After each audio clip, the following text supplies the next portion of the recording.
ಇದು ನೋಡಿ ಹಾವೇರಿ ಜಿಲ್ಲೆಯ ರಾಣೆಬೆನ್ನೂರು ತಾಲೂಕಿನ ಚೌಡಯ್ಯದಾನಪುರದಲ್ಲಿರುವಂತಹ ತುಂಗಭದ್ರಾ ನದಿ.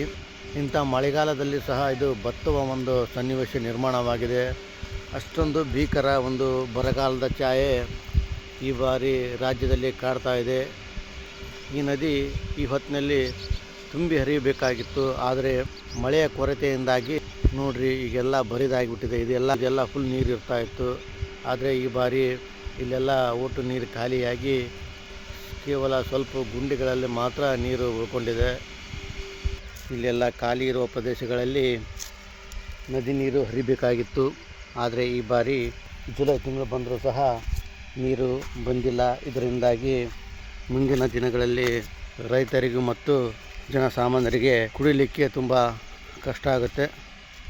ಆ ಪ್ರಮಾಣದ ಪರಿಸ್ಥಿತಿ ಇಲ್ಲಿ ನಿರ್ಮಾಣವಾಗಿದೆ. ಚಿಕ್ಕಮಗಳೂರು, ಶಿವಮೊಗ್ಗ ಮತ್ತು ಭದ್ರಾವತಿ ಭಾಗಗಳಲ್ಲಿ ಸಹ ಮಳೆ ಕಡಿಮೆಯಾದ ಕಾರಣ ಈ ನದಿ ಈಗಾಗಲೇ ಬರಿದಾಗ್ತಾ ಇದೆ.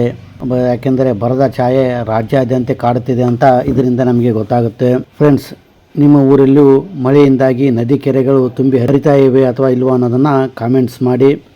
ಹೆಚ್ಚಿನ ವಿಡಿಯೋಗಳಿಗಾಗಿ ತಪ್ಪದೆ ನಮ್ಮ ಚಾನಲ್ ಸಬ್ಸ್ಕ್ರೈಬ್ ಮಾಡಿ.